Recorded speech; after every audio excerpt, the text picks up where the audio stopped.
जब पाप का घड़ा भर जाता है तो वो एक दिन फूट ही जाता है। ये एक पुरानी कहावत है। कुछ ऐसा ही नज़ारा गुरुवार के दिन यूपी में देखा गया। जब एक बाप कोर्ट में हाजिरी लगाने पहुंचा तो उसी वक्त उसे यह सूचना मिली कि उसके बेटे को इनकाउंटर कर दिया गया है। जी हाँ, हम बात कर रहे हैं यूपी के खुखार डॉन अतीक अहमद का। अतीक अहमद के पुत्र असद और उसके एक सहयोगी गुलाम का यूपी एसटीएफ ने झांसी के पास इनकाउंटर कर दिया। जैसे ही ये खबर लोगों को मिली, पूरे देश में चर्चाओं का बाजार गर्म हो गया और लोगों ने यूपी के मुख्यमंत्री योगी को काफ़ी बधाइयाँ देनी शुरू कर दी। नमस्कार, मैं हूँ आशुतोष और आप देख रहे हैं देश का गौरव। दरअसल अतीक अहमद जो एक बहुत ही बड़ा माफिया है और यूपी का डॉन है, प्रयागराज में उसके आतंक के किस्से लोगों को काफ़ी डराते थे। उसका नाम सुनते ही लोगों के रोंगटे खड़े हो जाते थे। उस अतीक अहमद के तरफ कोई नज़र उठाकर भी नहीं देखता था, मगर आज लोग उसके खिलाफ नारेबाजी कर रहे हैं और यूपी के मुख्यमंत्री को बधाई दे रहे हैं। 46 साल तक उसने यूपी में आतंक का वो ऐसा खेल खेला जिसने लोगों के रूह को कांपने पर विवश कर दिया।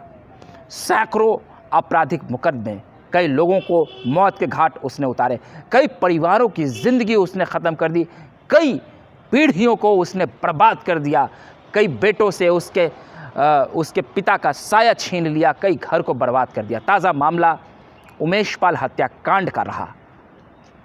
राजू पाल की हत्या लगभग 17 वर्ष पूर्व कर दी गई थी। राजू पाल उसी विधानसभा सीट से चुनाव जीत गया था जहां अतीक अहमद चुनाव लड़ा करता था। यह बात उसे नागवार गुजरी और उसकी हत्या कर दी थी। उसी राजू पाल का एकमात्र चश्मदीद गवाह उमेश पाल, जो कि पेशे से वकील भी थे, उनकी हत्या 2 माह पूर्व की गई और उस हत्या को अंजाम किसने दिया? यही यूपी का mafia don Atiq Ahmed. Phone पर जेल के अंदर से उसकी एक ऑडियो वायरल होती है जिसमें वह अपने बेटे को आदेश देता है कि वो उमेश पाल की हत्या कर दे, और फिर वैसा ही होता है।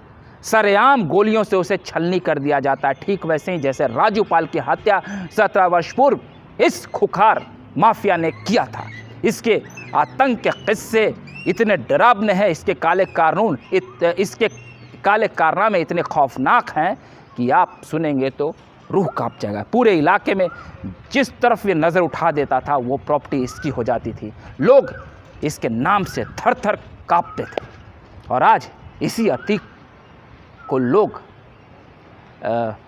अतीक के ख़िलाफ़ लोग नारेबाजी कर रहे हैं। यहाँ तक कि कोर्ट परिसर में जब गुरुवार को प्रयागराज CJM कोर्ट में इसे लाया गया, उस वक्त वकीलों के जत्थे ने भी इसके खिलाफ ज़ोरदार प्रदर्शन की।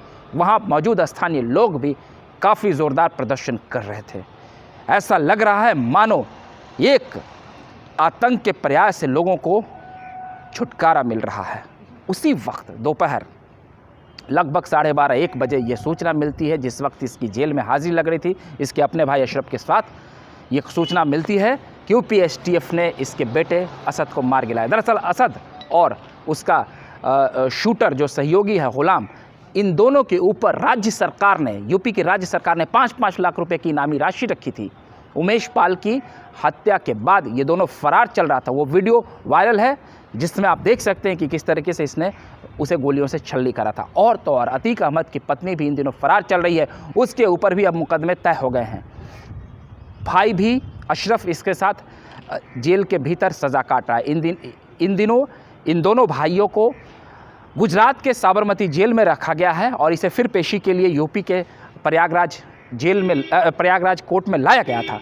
पूरा का पूरा परिवार आतंक का पर्याय है और पूरा परिवार आतंक में लिप्त है।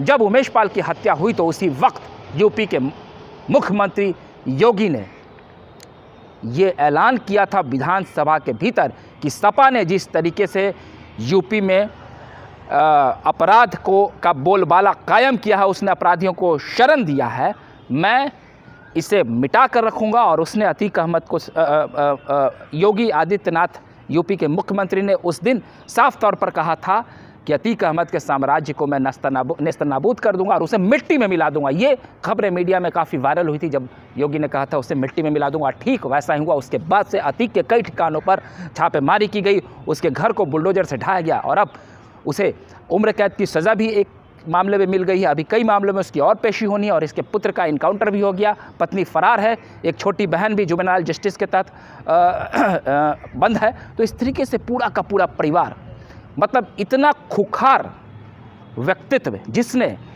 जो जाति और धर्म की दीवार से हटकर इसने हर धर्म और संप्रदाय को नुकसान पहुंचाया है। ये एक धर्म और संप्रदाय से जोड़कर अतीक अहमद के मामले को नहीं देखा जाता है, क्योंकि जो भी अपराधी होता है उसका कोई जाति और धर्म नहीं होता, उसका बस एक ही मकसद होता है, खून खराबा। बहरहाल बुरे काम का अंजाम बुरा हुआ।